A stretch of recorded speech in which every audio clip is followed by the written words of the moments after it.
నిన్న జగన్మోహన్ రెడ్డి గారు విశాఖపట్నం పర్యటనకు రావడం జరిగింది. 5 సంవత్సరాల పాటు ఈ రాష్ట్రాన్ని గాలికి వదిలేసి అధికారంలో ఉన్నప్పుడు అటు ప్రజలు కానీ కష్టంలో ఉన్న వాళ్ళు ఎవరు కూడా కనిపించకపోగా చెత్త పాలిటిక్స్ చేసి ఈ రాష్ట్రంలో ప్రజలు చిత్తుగా ఓడించడం జరిగింది. ఇప్పటికైనా బుద్ధి వస్తుందని చెప్పేసి ప్రజలందరూ కూడా అనుకుంటున్నా కూడా తనలో ఎటువంటి మార్పు లేదు అనడానికి నిన్న విశాఖ పర్యటనే మీకు ఉదాహరణగా చెప్పవచ్చు. ఎవరైనా కష్టంలో వచ్చిన వాళ్ళకి దగ్గరికి వస్తే ఫ్లెక్సీలు పెట్టుకుంటారండి. విశాఖపట్నం సౌత్ అంతా జెండాలు పాతుకుంటారండి. నగరం అంతా సుందరీకరణ చేస్తారా? అంటే నువ్వు బల నిరూపణకు వచ్చావా, లేకపోతే ఆపదలో ఉన్న వాళ్ళని పరామర్శించడానికి వచ్చావా? నిన్ను చూసి ఒక మాజీ ముఖ్యమంత్రి ఈయన, లేకపోతే ఇంకేదైనా అని చెప్పేసి నవ్వుకునే పరిస్థితులు ఉన్నాయి. ఆ అలంకరణ చూస్తే మీ బల నిరూపణకు వచ్చాడు ఈయన. మత్స్యకార సోదరుల మీద అభిమానంతో కాదు, ఈయన అంతా ఇంకా మారడం అని చెప్పేసి ప్రజలందరూ కూడా నవ్వుకునే పరిస్థితి ఉంది. అంతటితో ఆగారా? అక్కడికి వెళ్ళి నేను అది చేస్తాను ఇది చేస్తాను అంటూ ఉన్నారు. మేము ప్రమాదం జరిగినటువంటి 48 గంటల్లో అక్కడ ఉన్నటువంటి ఏదైతే గల్లంతయ్యారో వాళ్ళ కుటుంబాలకి 10 లక్షలు చెక్ ఇస్తే 5 సంవత్సరాల్లో మీరేమిచ్చారు? 5 లక్షలు ప్రకటించారు. ఏ ఒక్కరికైనా ఇచ్చారా? ప్రకటన తప్ప. మీ టైంలో ఉన్నటువంటి సుమారు 12 చెక్కుల్ని కూటమి ప్రభుత్వం వచ్చిన తర్వాత ఇవ్వడం జరిగింది. మీ ప్రభుత్వంలో ఎవరికైనా ప్రమాదం జరిగితే ఒక్కరికన్నా ఇచ్చారా? మరి నువ్వు అధికారంలో ఉన్నప్పుడు కనిపించరు ఎవరు. అధికారం పోయిన తర్వాత దొంగ ముద్దులు పెట్టడానికి, లేకపోతే సానుభూతి పొందడానికి విశ్వ ప్రయత్నం చేస్తూ ఉన్నాం. ఇవన్నీ కూడా ప్రజలు గ్రహిస్తూ ఉన్నారు. హార్బర్లో ఎన్నో ఇష్యూస్ జరిగాయి, ఒక్కరోజు కూడా కనిపించలేదు. ఈరోజు బల నిరూపణకి రావడం జరిగింది. ఎందుకంటే ప్రజలు మర్చిపోతూ ఉన్నారు. 151 నుంచి 11కి వచ్చాం, 11 నుంచి మళ్ళీ 1కి వస్తామని చెప్పేసి భయంతో ఇవాళ ఇలాంటి దొంగ వేషాలు వేస్తూ ఈ ప్రాంతానికి వచ్చి అలంకరణలు చేసుకుంటూ సానుభూతి పొందడానికి ప్రయత్నం చేస్తున్నారంటే చాలా హాస్యాస్పదంగా ఉంది. ఇంకో మాట మాట్లాడుతూ ఉన్నారు. శ్రీధర్ అప్పలరాజు కొడుకు చిన్న పిల్లవాడు ఏదో యాక్సిడెంట్ అయిందని. సరే, యాక్సిడెంట్లు అవుతాయి.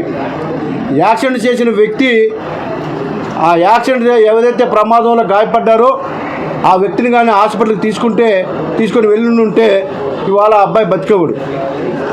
గుద్దేసి వెళ్ళిపోయి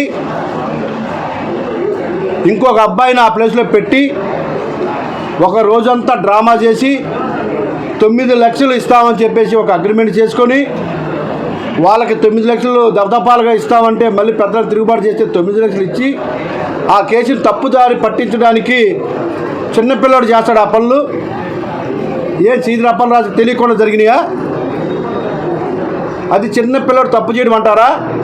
అంటే ఒక నిండు ప్రాణాన్ని గుద్దేసి వెళ్ళిపోతే తప్పు లేదా? చిన్నపిల్లవాడు ఇలా జరుగుతాయంటారా? అంటే నీ 5 సంవత్సరాల ముఖ్యమంత్రి పరిపాలన ఏ విధంగా జరిగిందో దాన్ని బట్టే అర్థమవుతూ ఉంది ప్రజలకి. గుద్దేసి వెళ్ళిపోయి ఇంకొకరిని పెడుతూ చూస్తూ ఉంటే చిన్నపిల్లడు గుద్దేశాడు. ఏంటయ్యా మీరు మాట్లాడుతున్నారు? ఏంటి 10:30కి తెలియపరిస్తే హార్బర్కి స్పందించలేదా? మీకు తెలుసా? ఎవరు స్పందిస్తారో కూడా తెలియకుండా 5 సంవత్సరాలు ముఖ్యమంత్రి అయ్యారా మీరు? మెసేజ్ వచ్చిన వెంటనే ఫిషరీస్ డిపార్ట్మెంట్ వారు మెరైన్ డిపార్ట్మెంట్కి, కోస్ట్ గార్డ్కి, నావీకి వెంటనే మెసేజ్ పెట్టడం జరిగింది. వాళ్ళు అప్పటికప్పుడు నైట్ వెతకడం కూడా స్టార్ట్ చేయడం జరిగింది. సిపి గారు పోలీస్ కమిషనర్ స్పందించలేదా? పోలీస్ కమిషనర్ ఎక్కడ స్పందిస్తారు? మెరైన్ డిఐజీ, మెరైన్ డిపార్ట్మెంటు తెలిసిన వెంటనే స్పందించారా లేదో ఒకసారి చెక్ చేసుకోండి. పోలీస్ కమిషనర్ స్పందిస్తాడా?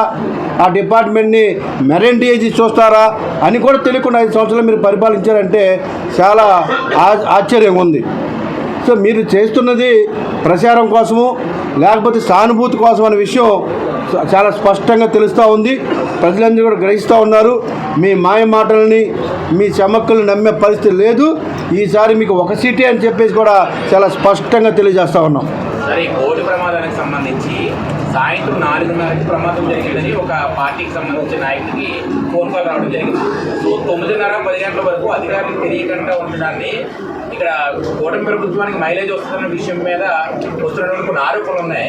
ఆ విషయం మీద మీరు ఎలాంటి చర్యలు తీసుకోబోతున్నారు సార్? అంటే ఆ కాల్ ఎప్పుడు వచ్చింది, ఎప్పుడు ఇన్ఫర్మేషన్ ఇచ్చారండి దాని మీద? మాకున్న సమాచారం ప్రకారం ఎవరైతే కారు చిన్న ఉన్నారో అది నైటు మధ్యాహ్నం 3 గంటలకి ఆ ప్రమాదం జరిగింది. ప్రమాదంలో జరిగినప్పుడు ఆ బోటు కింద ఒకరు పడిపోయారు. మిగిలిన 6 కూడా నైట్ 9 గంటల వరకు ఆ బోటు మీదే ఉన్నాం. మా దగ్గర బోటు తిరగబడినప్పుడు మా దగ్గర ఉన్న ఫోన్లు కానీ ఏ ఒక్కడ ఐటెం కూడా లేకుండా మొత్తం పోయినాయి. కాబట్టి నైట్ 9 గంటల వరకు కూడా ఆ బోటు మీదే ఉన్నాం. ఆ బోటు 9 గంటలకల్లా మునిగిపోతుంది. కాబట్టి అక్కడి నుంచి ఈదుకుంటూ వస్తూ ఉండగా మధ్యలో కొంతమంది దగ్గరకు వచ్చి ఆ ఈదలేక ఇక మేము ఇక్కడే ఉంటాం, మీరు ఒడ్డుకి వెళ్ళి ఎవరైనా పంపించండి అని చెప్పడం జరిగింది. ఆ చెప్పిన తర్వాత ఈ ఒక్క మనిషే ఈదుకొని రావడం జరిగింది. దగ్గరలో మిగిలినటువంటి 5 కూడా మిస్ అవ్వడం జరిగింది. సో ఒక్కరే ఈదుకొని వచ్చి అక్కడ ఉన్నటువంటి నాకు ఉదయాన్నే ఇన్ఫర్మేషన్ తెలిస్తే అక్కడ ఉన్నటువంటి బోటు వాళ్ళకి చెప్తే వాళ్ళు కిందకు చూసి నలుపులు చూసి అతన్ని పైకి తీసుకొని ఆయన రక్షించడం జరిగింది. అయితే మీరు చెప్తున్నట్టుగా మధ్యాహ్నం కానీ మా ఫిషరీస్ డిపార్ట్మెంట్కి కానీ పోలీస్ డిపార్ట్మెంట్ కానీ ఎవరికి కూడా ఇన్ఫర్మేషన్ లేదు. అక్కడ ఉన్నటువంటి వైసీపీ నాయకుడికి జానకిరామ్కి తెలిసి కూడా చెప్పలేదు అన్నది ఒక ప్రచారం అయితే జరుగుతూ ఉంది.